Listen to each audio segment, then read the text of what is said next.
इसमें हम लोग अभी रिपोर्ट्स का ट्रिगर समझेंगे कि रिपोर्ट ट्रिगर ओरेकल रिपोर्ट्स में कितने तरह के हैं और उसका क्या काम है। तो जैसे ओरेकल फॉर्म्स में हम लोग का ट्रिगर्स का भंडार था। करेक्ट, अलग अलग हर एक आइटम के साथ ढेर सारा ट्रिगर्स, फिर ब्लॉक लेवल, फॉर्म लेवल, बहुत सारा ट्रिगर्स था। अ, क्योंकि वो इवेंट ड्रिवन था। एंड इनफैक्ट इसमें भी है, लेकिन इसमें ज़्यादा इवेंट्स नहीं है, इसलिए ज़्यादा ट्रिगर्स नहीं है। उसमें है कि माउस क्लिक किया तो, माउस होवर किया तो, कीबोर्ड से इंटर बटन दबाया तो एक ट्रिगर। तो जितने इवेंट्स उसके हिसाब से बहुत सारे ट्रिगर्स भी थे। तो इसमें ज़्यादा इवेंट्स नहीं है, इसलिए बहुत कम आपका ट्रिगर्स है इसमें। तो इसमें बाय डिफ़ॉल्ट बस डिफ़ॉल्ट क्या मतलब पांच ही है ही टोटल। इसमें पांच तरह के ही मैक्सिमम अलाउड ट्रिगर्स हैं और इससे ज़्यादा आप ऐड नहीं कर सकते। ठीक है। अब ये पांच ट्रिगर्स का कौन कौन, ये ट्रिगर्स किस इवेंट पे फायर होते हैं, वो सब देखेंगे, है ना। तो पहले बेसिकली ये रिपोर्ट जो है, पहले इसमें कुछ बेसिक काम कर लेते हैं। ठीक है। जैसे कि अ, इसमें एक पैरामीटर ऐड कर देता हूँ। ओके। फॉर नाउ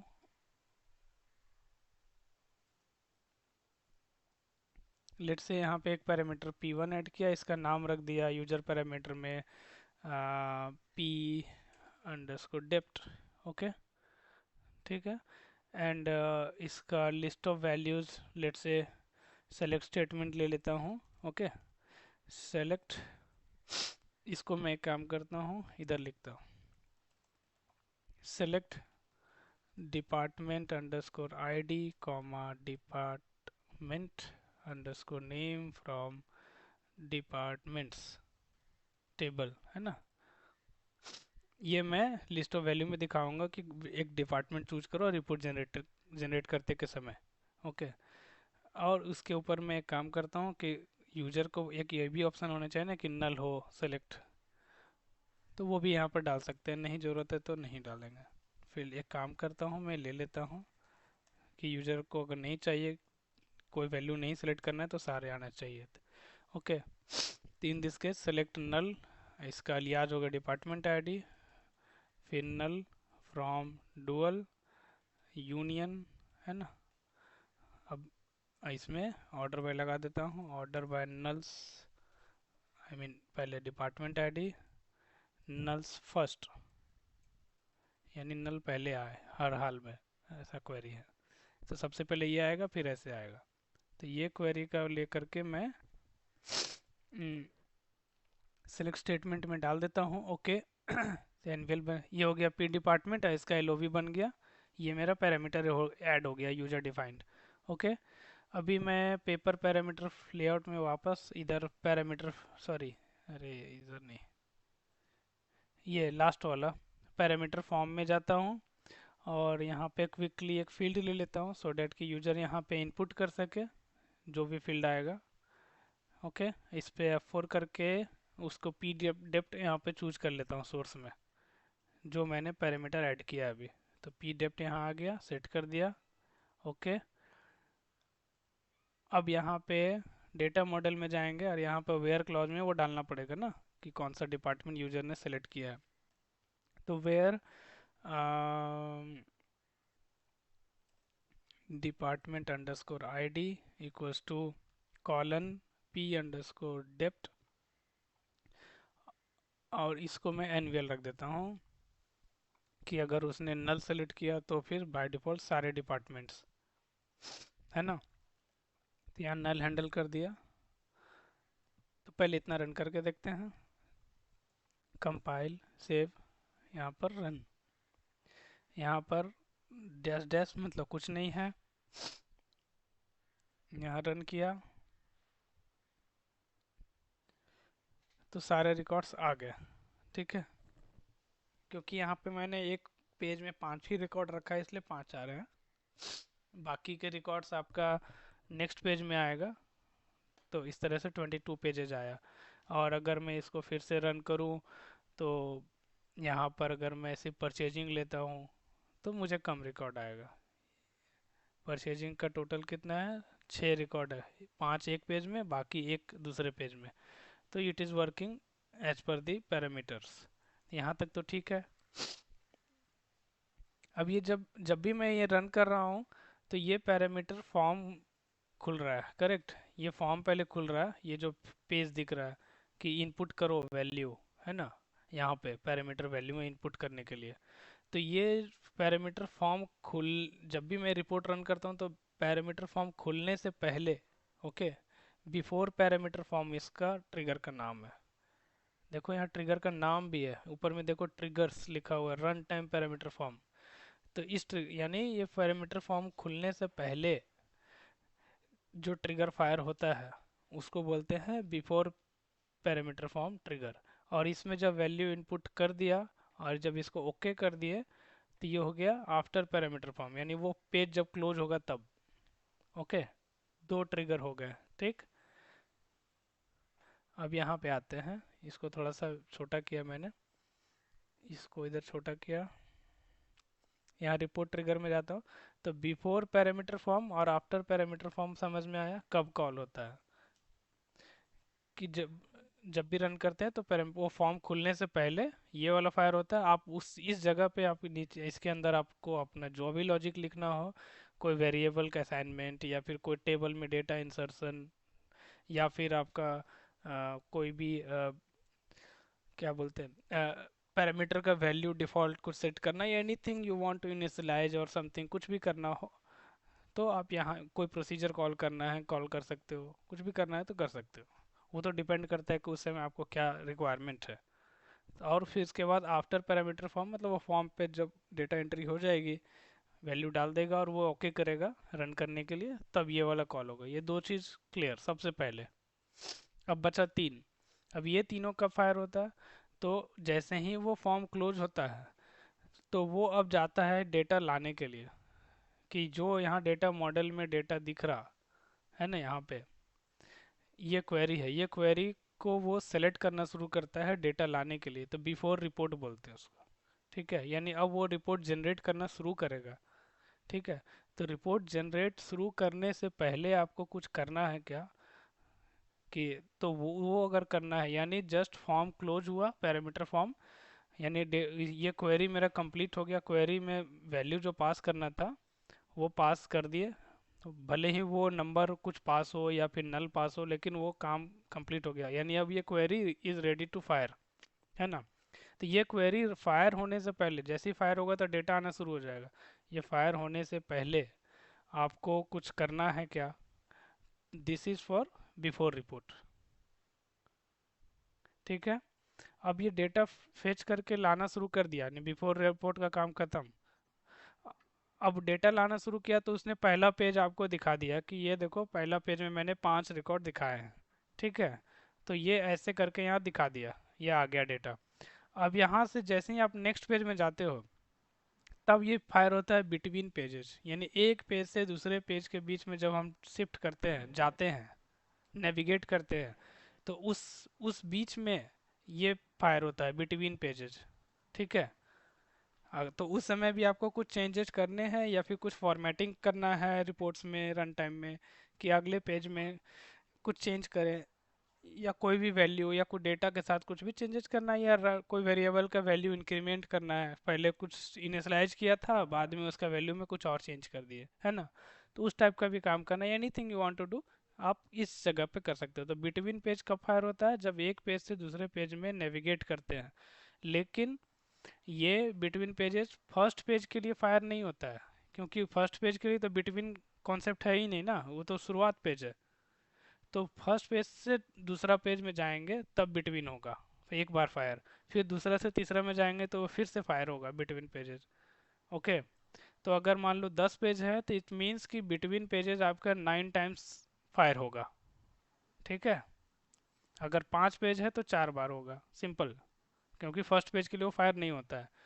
और दूसरी बात, एक और इम्पोर्टेंट चीज़, कि आप दोबारा से एक बार आगे बढ़ गए, फिर पीछे आए, फिर आगे बढ़े, तब उस समय नहीं फायर होगा। शुरुआत में जब पहली बार आप फायर किए तो उसी समय, बार बार वो फायर नहीं होगा।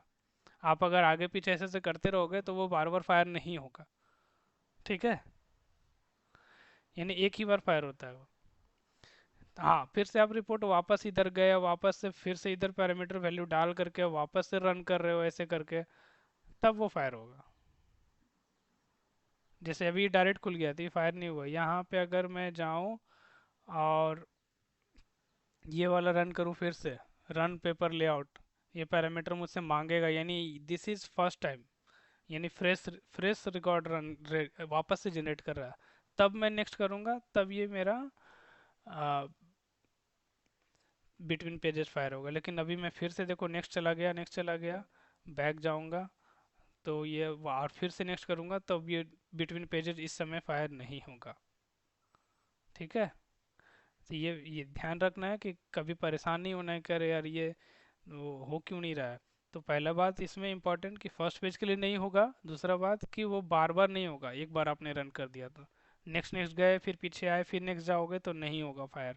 ठीक है, तो ये भी हो गया before report clear, between pages clear. ठीक है, अभी अब बोलोगे कि अगर मान लो कि बिटवीन पेजेस में हम मान लो कि कुछ फॉर्मेटिंग करना है या कुछ वैल्यू चेंज करना है, तो आप बोलोगे कि मैं फर्स्ट पेज पे तो वो नहीं कर पा रहा हूँ, क्योंकि बिटवीन पेज जो है वो फर्स्ट पेज के लिए फायर नहीं होता है, करेक्ट? यही बोलोगे। तो उस समय वहाँ अगर फर्स्ट पेज के लिए मुझे कुछ चेंजेस करने हो तो क्या करेंगे? तो उसके लिए आपका ये बिफोर रिपोर्ट है ना, क्योंकि बिफोर रिपोर्ट जब रन वहाँ पर आप कुछ कर लो ना जो करना है, क्योंकि वो जब कंप्लीट होगा तो सबसे पहले फर्स्ट ही पेज आएगा। तो वहाँ पे आप कर सकते हो, फर्स्ट पेज के लिए वो एप्लीकेबल है, और फर्स्ट पेज के ऑनवर्ड्स आपका बिटवीन पेजेस है। और बिटवीन पेजेस जब आपका ख़त्म हो जाएगा तो ये आफ्टर रिपोर्ट काम करेगा। लेकिन आफ्टर रिपोर्ट ऐसा नहीं कि हम ये लास्ट पेज में गए तो आफ्टर रिपोर्ट एग्जीक्यूट हो गया, नहीं। जब आप ये प्रीव्यूअर से बाहर जाओगे यानी एग्जिट हो जाओगे, यानी जैसे कि आप यहाँ से फाइल में जा करके जनरेट टू फाइल किए, ओके, अगर आपको फाइल जनरेट कर रहे हो पीडीएफ टेक्स्ट एक्सेल कुछ भी यहाँ पर से फाइल जनरेट कर रहे हो, या फिर आप यहाँ प्रिंट प्रीव्यू में गए और प्रीव्यूअर इसका क्लोज किए तो उसके हिसाब से वो रिपोर्ट बंद हो रहा है अब, है ना? जैसे फॉर्म का कैसे था, व्हेन फॉर्म क्लोज का था ट्रिगर, तो वैसे यहाँ पे है। तो यहाँ पे आपका ये आफ्टर रिपोर्ट तब काम करेगा जब आप रिपोर्ट से एग्जिट हो गए। तो इस केस में आप क्या करोगे आफ्टर रिपोर्ट में? हो सकता है कि आपने कुछ कुछ शुरुआत में बहुत सारा कलेक्शन वेरिएबल्स में कुछ वैल्यू इनिशलाइज किया होगा, इधर बिफोर रिपोर्ट में कुछ वैल्यू इसमें डाला होगा उसके एलिमेंट्स में, फिर आगे और कुछ कुछ चेंजेस किए होंगे, या फिर कुछ इधर ढेर सारे dummy tables and temp table या ग्लोबल टेम्पोररी टेबल में कुछ कुछ वैल्यू इंसर्ट किए होंगे, मतलब रिकॉर्ड्स इंसर्ट किए होंगे। वो सब का आपका ज़रूरत अब नहीं है, क्योंकि अब रिपोर्ट जनरेट हो गया है। तो आफ्टर रिपोर्ट में आप चाहो तो उन सबको क्लीन कर सकते हो, है ना, जिसका अब ज़रूरत नहीं है। मेमोरी क्लीन हो जाएगा, टेम्पोररी टेबल क्लीन हो जाएगा। कुछ लॉग रिपोर्ट आपको जनरेट करना है कि जब जब ये रिपोर्ट एंड हो तो आप एक लॉग टेबल में एंट्री डाल दो कि आज के दिन ये रिपोर्ट जनरेट हुआ करके, इतने बजे जनरेट हुआ, ऐसा तक डाल सकते हैं ना, कि डेट एंड टाइम इस डेट तो आप यूज कर ही सकते हो। और ये रिपोर्ट का नाम भी आप वेरिएबल वैल्यू से निकाल सकते हो कि what is the report name, and एक लॉग टेबल में इंसर्ट कर सकते हो। तो जब जब कोई भी यूजर कहीं भी इंसर्ट होगा तो आपके एक लॉग में टेबल जाता रहेगा कि ये रिपोर्ट जनरेट होता गया इस टाइम में। तो एग्जांपल है, ऐसा कुछ भी कर सकते हो। तो आफ्टर रिपोर्ट में आप ये सब काम कर सकते हो, है ना? तो ये बेसिकली 5 तरह का ट्रिगर्स है जो आप यूज कर सकते हो, और कौन कौन का टाइमिंग क्या है, यानी कब फायर होता है वो जानना जरूरी है। अब डिपेंड करता है कि उसका यूज केस क्या है, आप अपने हिसाब से कुछ भी यूज केस डिसाइड कर सकते हो, वो तो आपका बिजनेस रिक्वायरमेंट के टाइम में आपको खुद ही समझ में आएगा अच्छा ये कोड हमको कहाँ लिखनी चाहिए। फिर भी एक एग्जांपल के लिए मैं दिखाता हूँ कि हम लोग इसको कैसे इस्तेमाल करेंगे, है ना? तो लेट्स से कि इसको एक टेबल में बनाता हूँ, ठीक है, इसको और अच्छे से समझने के लिए। तो let's say create table and emp global tbl, ठीक है, एक ग्लोबल टेबल टाइप का ऐसे ही कुछ नाम रखें, या फिर emp ग्लोबल के नाम के जगह पे emp टेम्प टेबल, एक टेम्पोररी टेबल मैं बना रहा हूँ, ठीक है। और इसमें डाल देता हूँ select employ underscore ID comma first underscore name comma, इसमें क्या था, तीन ही कॉलम था ना, employ ID first name salary. मैं रिपोर्ट को रीयूज करूँगा इसलिए उतना ही कॉलम ले रहा हूँ। ठीक है, तो employ ID first name salary. Okay, नहीं तो एक काम करता हूँ, बना ही लूँगा नया, अच्छा रहेगा। सैलरी और एक डिपार्टमेंट थोड़ा सा ज़रूरी लग रहा है, department underscore ID from employees. अब ऐसा करके मैं टेबल बनाऊंगा तो टेबल तो बन जाएगा, डेटा भी चला जाएगा, इसलिए मैं काम करता हूँ where one equals to two करता हूँ, कंडीशन मिसमैच यानी जीरो रिकॉर्ड देगा ये। ठीक है, अगर इसको रन करूँगा तो, अच्छा sorry, one equals to two करना था ना। हाँ, अगर मैं ऐसे रन करता हूँ एक भी रिकॉर्ड नहीं है, तो इसको चलाऊंगा तो मेरा टेबल तो बन जाएगा लेकिन ये ब्लैंक टेबल बनेगा। ठीक है, तो देखता हूँ ये ब्लैंक टेबल बना है कि नहीं। Select star from this, control Z. हाँ, तो ब्लैंक टेबल बन गया। ओके, अब मैं क्या करने वाला हूँ कि इस टेबल के बेस पे एक रिपोर्ट बनाएंगे, और उसमें मेरा अभी फ़िलहाल कोई रिकॉर्ड नहीं है। ठीक है, और रन टाइम में क्या करूँगा कि बिफोर रिपोर्ट मैं उस टेबल में डेटा डाल दूँगा। ठीक है, यानी रिपोर्ट जैसे जनरेट होने से पहले उस टेबल में डेटा चला जाएगा ऑन द डिमांड, एंड उसके बाद हम लोग फिर यहाँ आगे जाके डेटा क्लीन भी कर देंगे। ठीक है, यानी main base table employ table से नहीं करेंगे।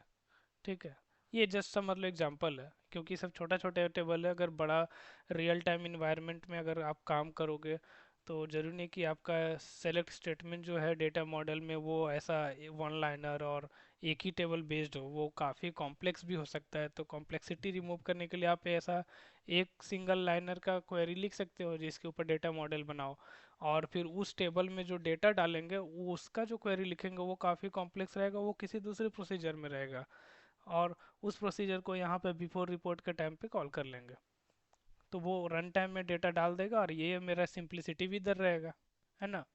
और उसको मेंटेन करना भी, कल के कोई क्वेरी, अगर वो प्रोसीजर मैंने डेटाबेस लेवल पे बनाया है, ठीक है, कल करके कोई बोलेगा कि क्वेरी में चेंजेस करो, तो उस समय मुझे आरडीएफ में आने की ज़रूरत नहीं पड़ेगी, है ना।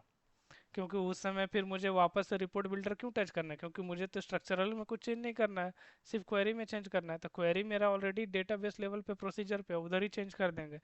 अल्टीमेटली गोल क्या है, मेरा इस टेबल में डेटा आना चाहिए, तो वो डेटा का लॉजिक जो है मेरा ऑलरेडी वहाँ लिखा रहेगा, उसको चेंज कर देंगे।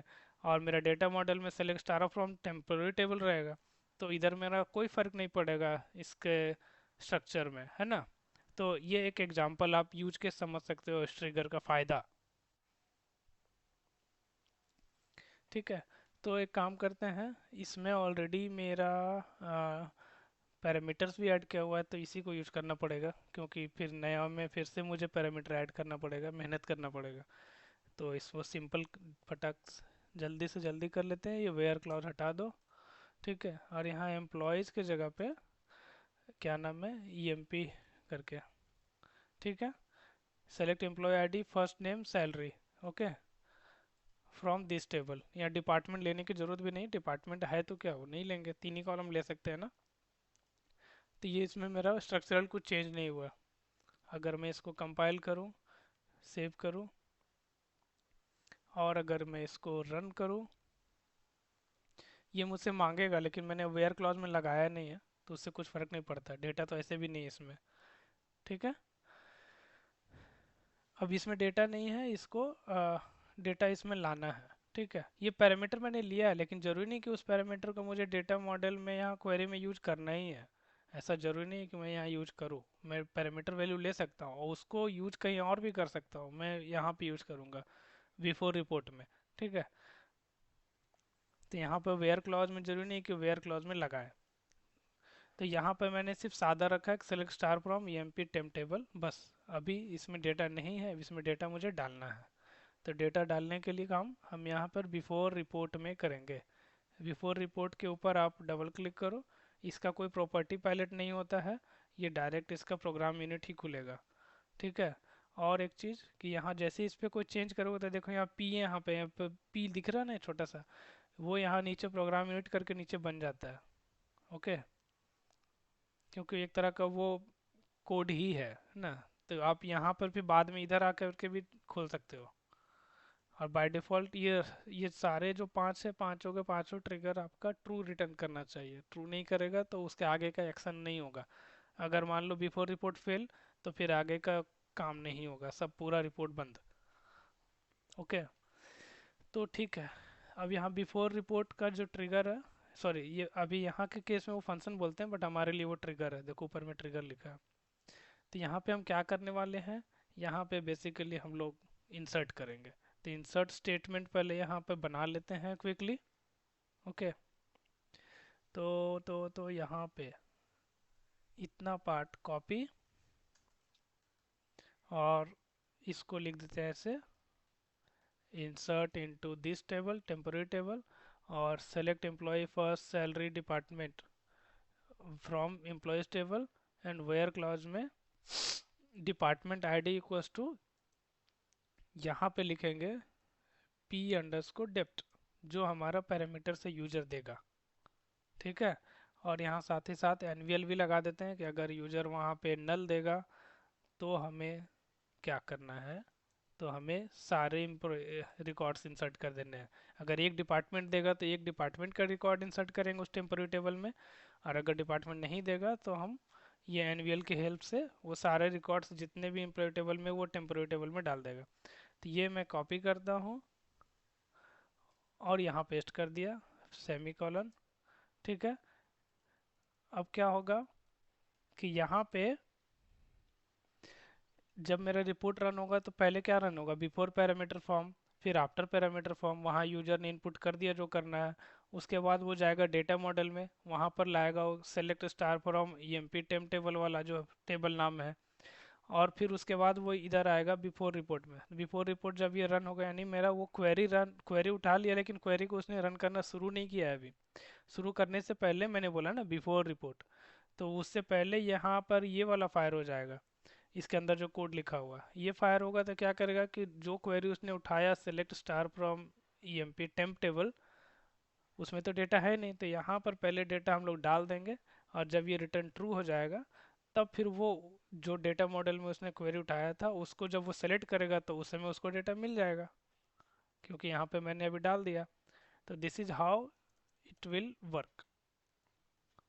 ठीक है, अब ये यहाँ पर दो चीज़ हो सकता है कि या तो आप यहाँ पर ये देखने में बहुत छोटा सा क्वेरी लग रहा है, लेकिन रियल टाइम में आप अगर कोई टेबल में डालोगे, आपका जो भी एक्चुअल कोड होगा कंपनी का, उसमें ये इतना 2 लाइन का तो कोड होगा नहीं। सेलेक्ट स्टेटमेंट वो बहुत ही कॉम्प्लेक्स और बड़ा होता है, तो ये यहाँ पे भी कॉम्प्लेक्सिटी बढ़ा सकता है। उस केस में यहाँ पर सिलेक्ट ना लिख करके आप यहाँ पर सीधा प्रोसीजर कॉल कर दो, है ना, प्रोसीजर 1, और पैरामीटर में पास कर दो ऐसा पी अंडरस्कोर डेप्ट अंडरस्कोर आईडी, है ना। आप ऐसा प्रोसीजर कॉल कर दो, ये डेटाबेस लेवल का प्रोसीजर प्रोसीजर 1, और उसके अंदर ये डिपार्टमेंट पास कर दो, और वहाँ पर आपका इंसर्ट स्टेटमेंट यही वाला लिखा रहेगा जो आपका पैरामीटराइज्ड होगा। ठीक है, तो आप ऐसे भी यूज कर सकते हो। ठीक है, तो फिलहाल मैंने यहाँ डाल दिया और इसको बोल दिया ट्रू, मतलब कि आपका ये सक्सेस है। अगर एक्सेप्शन आता है तो यहाँ पर एक्सेप्शन हैंडल कर सकते हैं और उसमें रिटर्न फॉल्स कर देंगे। फिलहाल इसको कंपाइल करता हूँ, ये कंपाइल हो गया। अब मेरा यहाँ पर ये कितना रिकॉर्ड इंसर्ट हुआ है, या इंसर्ट जीरो रिकॉर्ड हुआ है ना, क्या हुआ है, हमें तो कुछ पता ही नहीं चलेगा। तो उसको देखने के लिए, जैसे हम लोग फॉर्म्स में कैसे यूज करते थे MESSAGE, मैसेज, वैसे यहाँ पे हम लोग मैसेज यूज करेंगे। यहाँ पे मैसेज आप डायरेक्टली ऐसे यूज नहीं कर सकते, उसके लिए आपको यहाँ पर पैकेज का नाम लिखना होगा SRW.message। और यहाँ पर मैसेज में पहले वहाँ पर एक ही पैरामीटर था जिसमें आप जो भी लिखोगे टेक्स्ट वो डिस्प्ले कर देगा। यहाँ पर आपका दो पैरामीटर, एक है मैसेज कोड, एक मैसेज नंबर। तो मैसेज कोड में आप कुछ भी लिख सकते हो, 1 2 3 एनीथिंग, 200 500, मतलब वो एक तरह का कोड है जो लिखना है। तो फिलहाल मैंने ऐसे जस्ट 1 रखा, और मैसेज टेक्स्ट में लिख दिया कि रिकॉर्ड्स इंसर्टेड। ठीक है, विथ या फिर ऐसा लिख सकते हैं अफेक्टेड रोज, यहाँ स्पेस, और इसको कॉन्कैटिनेट करते हैं कि कितना रो गया है, तो लेट से कि एसक्यूएल परसेंट रो काउंट। ठीक है, इसको थोड़ा बड़ा करता हूँ। ठीक है, यहाँ पे S R W dot message number डालो, मैसेज नंबर, और यहाँ मैसेज का टेक्स्ट, और मैंने यहाँ पर डाल दिया एसक्यूएल परसेंट, यानी इसका जो इम्प्लिसिट कर्सर का जो एट्रीब्यूट है ना एसक्यूएल परसेंट रो काउंट, वो कितना रो इंसर्ट हुआ है वो यहाँ पे हमें काउंट दिखा देगा जब इंसर्ट होगा। तो ये वाला ट्रिगर जब भी फायर होगा तो ये इंसर्ट भी करेगा और मुझे बताएगा भी कि इतना रो इंसर्ट कर दिए हैं, और फिर कमिट कर देगा, फिर रिटर्न ट्रू। ठीक है, अब इसको कंपाइल किया, कंपाइल हो गया। अभी S R W dot message क्या है ये भी क्विकली देख लेते हैं। ठीक है, यहाँ पर नीचे अगर आप ये बिल्ट इन पैकेजेस में जाओगे तो यहाँ देखो एस आर डब्ल्यू पैकेज है, और इसके अंदर आप अगर जाओगे तो यहाँ पर देखो एस आर डब्ल्यू का ये मैसेज है, इसमें मैसेज नंबर इन दो पैरामीटर है, और एक मैसेज टेक्स्ट स्ट्रिंग इन, यानी एक नंबर और एक स्ट्रिंग, दो चीज़ आपको पास करना है। तो ये मैसेज आप डायरेक्टली यूज़ नहीं कर सकते हो, तो इस चूँकि ये पैकेज का पार्ट है इसलिए हमने पैकेज डॉट वहाँ पे यूज किया है ना। तो अब मैं इसको रन करता हूँ, कंट्रोल के कंट्रोल एस। रन करने से पहले मैं ईएमपी टेबल, ये जो टेम्पोररी टेबल है यहाँ पे, इसको हटाओ यार। ठीक है, इसको क्विकली मैं ज़रा देख लेता हूँ कि इसमें डेटा अभी है कि नहीं है, और रिपोर्ट रन होने के बाद मेरा यहाँ डेटा आ जाना चाहिए क्योंकि मैंने वहाँ इंसर्ट लिखा है ना। तो यहाँ पे इसको रन करते हैं, रन किया। अब यहाँ पे मैं फ़िलहाल मान लो कि ऐसा परचेजिंग लेता हूँ और रन करता हूँ, तो मुझे दिखना चाहिए कितना था, 6 था शायद रिकॉर्ड। देखते हैं, देखो मैसेज 001 रिकॉर्ड इंसर्टेड अफेक्टेड रोज 6, यानी 6 रिकॉर्ड उसने इंसर्ट कर दिए। ओके, और यहाँ रिपोर्ट भी मेरा लगे यहाँ तो जनरेट हो गया। और जब मैं यहाँ इधर टेबल में जाके देखता हूँ तो यहाँ भी मुझे 6 रिकॉर्ड मिल जाएंगे, है ना। अब समस्या क्या है इसमें कि फिर से रन करूंगा तो वो फिर से 6 रिकॉर्ड इंसर्ट कर देगा, या फिर कोई दूसरे का रिकॉर्ड इंसर्ट कर देगा। अगर डिपार्टमेंट आईडी 10 लेता हूँ तो 10 के लिए भी इंसर्ट कर देगा, लेकिन जनरेट करेगा वो दोनों का, क्योंकि वहाँ पर मेरे डेटा मॉडल में कोई फिल्टर नहीं है, सीधा लिखा हुआ है सिलेक्ट स्टार फ्रॉम, और कुछ नहीं है ना। तो दूसरी बार अगर कोई दूसरा पैरामीटर भी चूज करता हूँ तब भी ये इंसर्ट करेगा और जनरेट करेगा सबके लिए, तो वो तो गलत है ना। तो यहाँ पर इससे पहले, इंसर्ट से पहले हमें डिलीट भी लिखना होगा कि डिलीट करो, डिलीट फ्रॉम दिस, यानी पहले डेटा खाली करो जो भी पड़ा हुआ है, उसके बाद फ्रेश रिकॉर्ड इंसर्ट करो, अदरवाइज ये प्रॉब्लम क्रिएट करेगा। कंपाइल तो किया, अच्छा इसको बंद करके कंपाइल करना पड़ता है, ये सब नाटक है। ठीक है, अभी मान लो एडमिनिस्ट्रेशन का लिया तो मुझे एक ही रिकॉर्ड मिलना चाहिए, एक रिकॉर्ड आया। अब यहाँ टेबल में जाएंगे तो ये हट करके एक हो गया, है ना। तो दिस इज हाउ कि आप रिपोर्ट ट्रिगर्स को यूज कर सकते हो। तो ये बिफोर रिपोर्ट है। उसी तरह आफ्टर पैरामीटर फॉर्म, मान लो आफ्टर पैरामीटर फॉर्म में आपको यहाँ पे F11 किया, ठीक है, आफ्टर पैरामीटर फॉर्म में, और आप यहाँ चेक कर सकते हो पैरामीटर वैल्यू कि अगर यूजर ने जो पैरामीटर वैल्यू डाला है क्या वो वैलिड वैल्यू है, क्या वो सही वैल्यू है कि गड़बड़ वैल्यू है, या फिर वो अलाउ है कि नहीं है विथ सम कंडीशन। ठीक है, तो वो सब चेक करना है तो आप यहाँ चेक कर सकते हो, कुछ मैसेज डाल सकते हो, ट्रिगर को फेल कर सकते हो कि यूज़र को बताओ कि नहीं this is not a valid value, है ना। कि मान लो ऐसा कर सकते हैं कि इफ़ पी अंडरस्कोर डेप्थ, है ना, पी डेप्थ इज नल, अगर मान लो नल है देन व्हाट। एक काम करता हूँ मैं बिफोर वाला पे जाके ये कॉपी कर लेता हूँ एस आर डब्ल्यू को, नहीं तो उतना लिखना पड़ेगा। ठीक है, वापस जाता हूँ आफ्टर पैरामीटर फॉर्म में, और अगर नल है तो ऐसा मैसेज दिखाओ, और एंड इफ, ये मैसेज टेक्स्ट चेंज कर देता हूँ, रिकॉर्ड इंसर्टेड के जगह पे लिख दूंगा कि डेप्ट ID,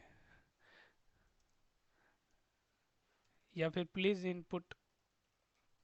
input a valid dept ID, है ना। और ये एसक्यूएल रो काउंट का तो यहाँ मतलब नहीं, हटा दो। ठीक है, तो यूजर को आप अगर बोलोगे नल है तो आपको उसे यूजर से इनपुट करवाना ही है। लेकिन ये इनपुट, ये मैसेज उसको सिर्फ दिखेगा, लेकिन और ये क्या बोल रहा है, वैलिडेशन ट्रू हो रहा है, मतलब कि ये आफ्टर पैरामीटर फॉर्म जो है इसको ट्रू कर रहा है कि मतलब आगे बढ़ने दो, जब तक ये फॉल्स नहीं होगा तब तक रिपोर्ट आपका आगे नहीं बढ़ेगा। फॉल्स होगा तो मतलब रिपोर्ट आगे नहीं बढ़ेगा। ट्रू है तो इसका मतलब कि इसके आगे का फेज आफ्टर पैरामीटर के बाद जाएगा, बिफोर रिपोर्ट, है ना। तो हमें यहाँ फेल भी करना है। तो अगर नल है तो हमें इसको फेल करो, यानी रिटर्न ट्रू के जगह पे रिटर्न फॉल्स कर दो। यहाँ से जैसे ही रिटर्न होगा तो इधर अगला लाइन रन ही नहीं होगा, क्योंकि यहीं से ये फंक्शन रिटर्न हो जाएगा। करेक्ट, वो आगे घुसेगा ही नहीं। और अगर नल नहीं है तो फिर इधर कुछ चेक ही नहीं होगा, सीधा यहाँ ट्रू हो जाएगा। करेक्ट। तो इसको देखते हैं।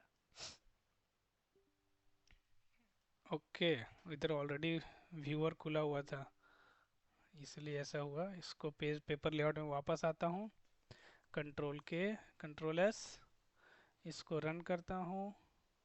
यहाँ देखो नल डाल रहा हूँ, ओके करता हूँ, मैसेज आना चाहिए प्लीज़ इनपुट, और आगे मेरा रिपोर्ट जनरेट होना नहीं चाहिए।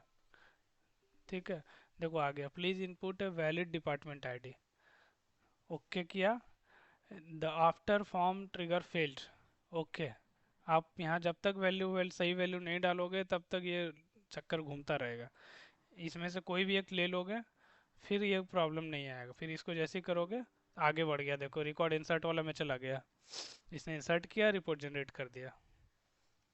तो this is how you can validate. और यह हो जरूरी नहीं कि वैलिडेट ही खाली, आप कुछ भी कर सकते हो। जैसा कि मैंने यहाँ बिफोर रिपोर्ट में डेटा इंसर्ट किया, डेटा इंसर्ट करने की जगह पे हो सकता है मैं एक प्रोसीजर ही सिंपल कॉल कर देता, और वो प्रोसीजर में ही दुनिया भर का लॉजिक लिखा हुआ रहता, जो मेरा डीबी लेवल पे हो सकता है। जरूरी नहीं कि डीबी लेवल पे हो, ये प्रोसीजर वन जो है हो सकता है आप यहाँ प्रोग्राम यूनिट इसमें भी बना सकते हो, जैसे फॉर्म्स में बनाते हैं। फॉर्म्स में भी यहाँ प्रोग्राम यूनिट बना के रखते हैं ना, या फिर अटैच लाइब्रेरी, कोई लाइब्रेरी है तो यहाँ पर लाइब्रेरी ले सकते हो PL/SQL का, और उसको यूज कर सकते हो। तो यहाँ पे आप प्रोसीजर वन बना दो और इसको यहाँ कॉल कर दो, ये भी कर सकते हो। बट अगेन आपको अगर कुछ चेंज करना होगा तो प्रोग्राम यूनिट तो इस रिपोर्ट लेवल पे ही है, तो कुछ चेंज करना होगा तो रिपोर्ट बिल्डर खोलना पड़ेगा। बट डिपेंड्स आपको कब कैसा चाहिए, है ना। तो ये सब है। अब ये जो डिलीट है, ये शुरुआत में डिलीट कर रहा हूँ, ठीक है।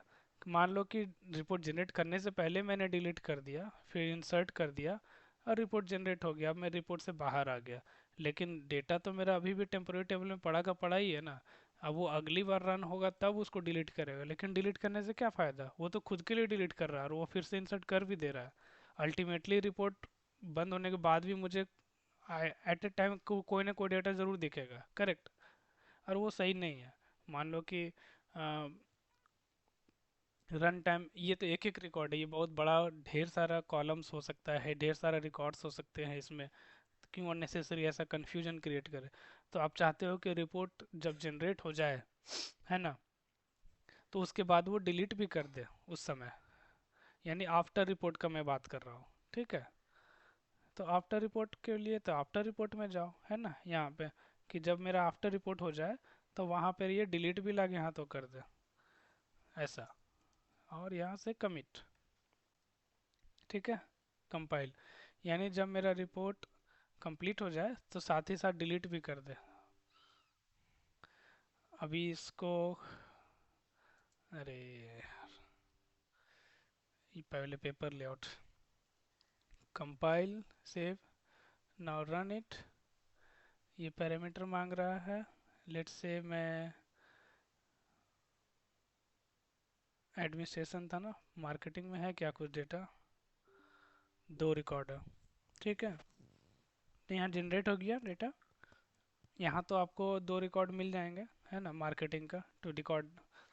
अभी यहाँ पर देखो वापस पेपर लेआउट आ गया मैं, लेकिन फिर भी यहाँ पर आपको डेटा मिलेगा, क्योंकि वो आफ्टर ट्रिगर फायर ही नहीं हुआ अभी तक। मैंने बताया था ना कि आफ्टर ट्रिगर फायर होगा, यहाँ से नहीं होगा। या तो आप यहाँ पे एक्चुअल सिनेरियो में, ये तो आप टेस्टिंग कर रहे हो ना यहाँ पे पेपर लेआउट में, लेकिन अगर आप कोई जनरेट कर रहे हो फाइल यहाँ से कोई भी, या तो फिर प्रिंट प्रीव्यू में गए और प्रीव्यू और क्लोज किया, तब वो समझता है कि अच्छा रिपोर्ट मेरा बंद हुआ है। नहीं तो वो समझता है कि रिपोर्ट चालू हुआ है, चालू है।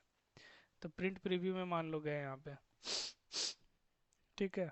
और यहाँ पे मान लो कि आईटी पे इस बार लिया मैंने 60, 5 रिकॉर्ड है। रिकॉर्ड आ गए, देखो प्रिंट प्रीव्यूअर का पेज ही अलग खुला। यहाँ पर पेपर लेआउट में दिखता था ना, ये प्रिंट प्रीव्यूअर है। अब ये इस प्रीव्यूअर को बंद करेंगे ना, यहाँ से क्रॉस करूँगा, तब ये जा कर के मेरा आफ्टर रिपोर्ट का ट्रिगर फायर होगा और वो डिलीट करेगा। यानी अभी मेरा 5 रिकॉर्ड है, अभी इसी टाइम में यहाँ जाऊँ तो मुझे 5 रिकॉर्ड देखो दिख रहा है। ठीक है, अब मैं इसको बंद करता हूँ तो वो डेटा डिलीट कर देगा, इंसर्ट कर, डिलीट सिर्फ कर देगा और कमिट कर देगा। तो यहाँ रन करता हूँ, देखो सारा डेटा खाली। तो ये है कहानी। तो ये समझ में आई बात कि बिफोर पैरामीटर। अब बिफोर पैरामीटर का एक्सप्लिसिटली कहने की ज़रूरत है क्या? जो मैं आफ्टर पैरामीटर में कर रहा हूँ उससे पहले अगर आप चाहते हो कि रन टाइम में पहले से ड्रॉप डाउन में, सॉरी, कुछ वैल्यू सेट कर दे, कोई पैरामीटर का वैल्यू, डिफ़ॉल्ट वैल्यू सेट करना है या कुछ इनिशियलाइजेशन वैल्यू सेट करना है, तो वो सब कर सकते हो। ठीक है, तो उसी तरह ये सारे सारे हैं, यूज करने का तरीका कुछ इसमें अलग नहीं है, सबको किसी को भी खोलो सब एक जैसा ही दिखेगा। यहाँ देखो, आपको बस यहाँ insert, update, delete, initialization, procedure call, आपको जो लिखना है लिखो। कुछ ऐसा नहीं है कि ये सबको अलग अलग तरीके से लिखना है। तो सबको लिखने का तरीका एक ही है, सिर्फ आपको जानना था कि कब कौन कॉल होता है, वो आपको मैंने बता ही दिया। तो this is how we use report का ट्रिगर्स।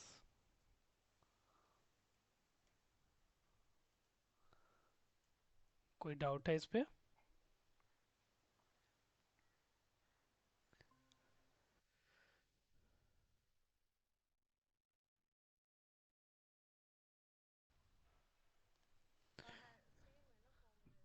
हाँ, हाँ, इसमें कुछ भी नहीं है, मतलब स्पेशल नहीं है, बहुत सिंपल है ये।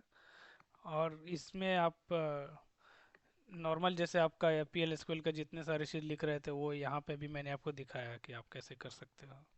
करेक्ट, कुछ स्पेशल नहीं है कि अलग से। हाँ, ठीक है।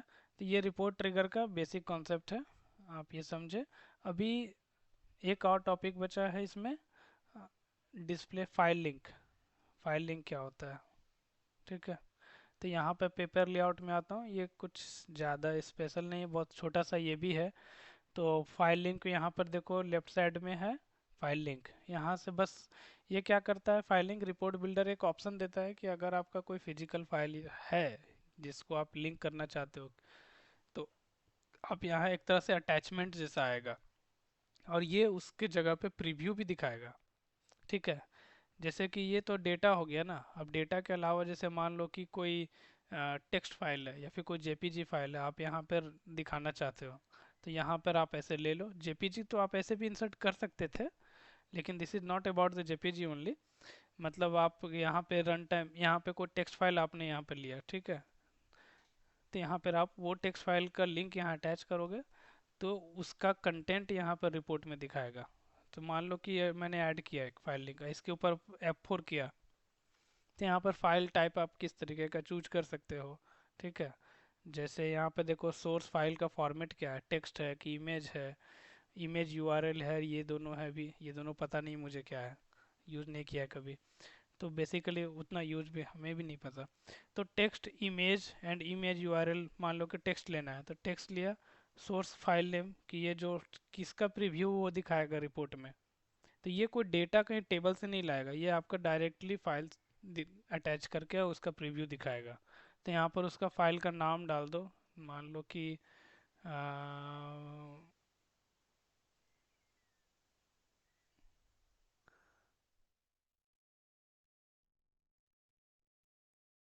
मान लो ये है फाइल, एक टेक्स्ट फाइल है, इसको यहाँ पे ब्राउज किया फाइल में, ये ब्राउज किया, ओके किया, यहाँ पर आ गया मेरा, इस जगह पे ये फाइल है टेक्स्ट फाइल, इसको दिखा दो, है ना। और इसका साइज फिक्स्ड ही रखता हूँ फिलहाल, मैं जितना चाहूँ उतना। और ये लास्ट पेज नहीं, इसको मैं ऑल पेज करके रखता हूँ, बस इतना ही। ठीक है, देखो ये डायरेक्टली दिखा दिया बिना रन किए ही उसके अंदर का कंटेंट, है ना। तो ये आप जितना बड़ा करोगे उसके हिसाब से ये भी बड़ा छोटा हो रहा है, मतलब उसके डेट कंटेंट और दिखते जा रहे हैं। तो ये तो कहने का मतलब है कि डायरेक्टली उसका प्रीव्यू आपको दिखा देगा किसी भी फाइल का, अगर आपको चाहिए तो डेटा तो आपका टेबल से आ जाएगा। अगर कोई फाइल का कंटेंट दिखाना है तो आप यहाँ ऐसे ले सकते हो।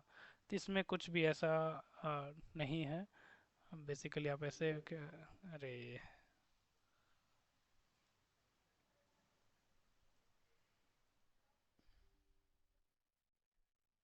ठीक है।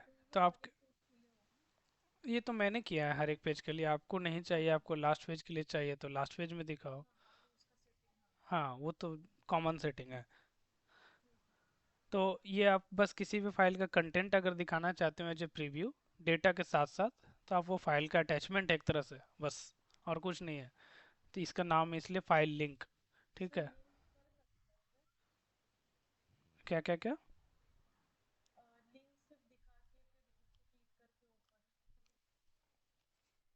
हाँ, इसमें हाइपरलिंक जैसे इसमें एक लिंक जैसा एक और ऑप्शन है। जैसे यहाँ पे फाइल लिंक लिया मैंने, ठीक है, और इस पे F4 किया, एक और फाइल लिंक जैसे इमेज यूआरएल था ना, यहाँ पे टेक्स्ट के जगह पे इमेज यूआरएल अगर लिया, और यहाँ पर फाइल नेम के जगह पे मैं मान लो कि अपना गूगल ड्राइव का लिंक देता हूँ, ठीक है। सॉरी। हाँ, तो यहाँ पे मैंने क्या किया, यहाँ पे मैंने गूगल ड्राइव का लिंक डाल दिया, एक फाइल लिंक और ऐड किया मैंने, और उसमें टाइप कर दिया इमेज यूआरएल, और यहाँ पे मैंने डाला ड्राइव डॉट गूगल, कोई मेरा एक फाइल है, टेक्स्ट इमेज फाइल है, उसका लिंक मैंने डाला अपना गूगल ड्राइव का। ओके।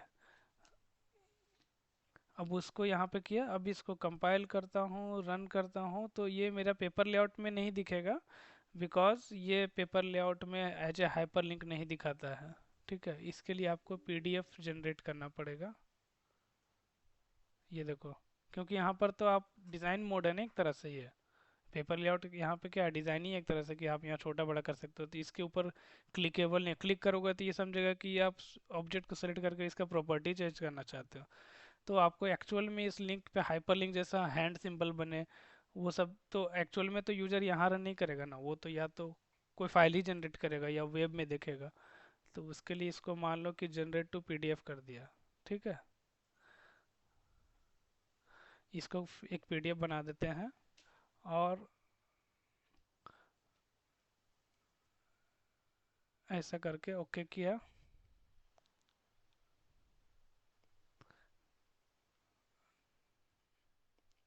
ओके, अभी एक पीडीएफ बन जाएगा।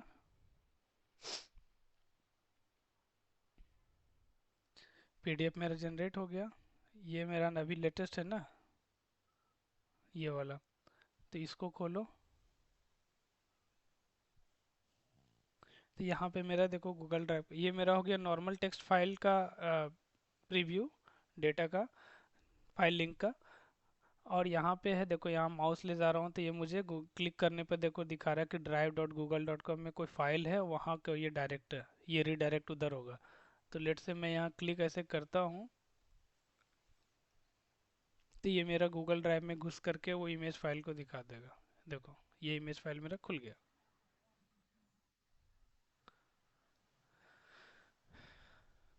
ओके। तो दिस इज हाउ कि हम लोग फाइल लिंक को यूज करते हैं। फाइल लिंक में ऐसा कुछ कॉम्प्लेक्स चीज़ नहीं है, बस कोई टेक्स्ट बहुत सिंपल सा दिया है, इसमें ज़्यादा कुछ दिया नहीं है। टेक्स्ट फाइल है, उसका प्रीव्यू दिखाएगा, और या तो कोई इमेज दिखाना है इमेज दिखा दो, या फिर इमेज का फाइल लिंक डालना है, ये सब डाल सकते हो। बट बहुत कम होता है, क्योंकि कोई भी फाइल को अटैच करना किसी रिपोर्ट में वो बल्कि होता है, यूजुअली ऐसा करते नहीं है। बट समटाइम्स ऑप्शन दिया है तो कर सकते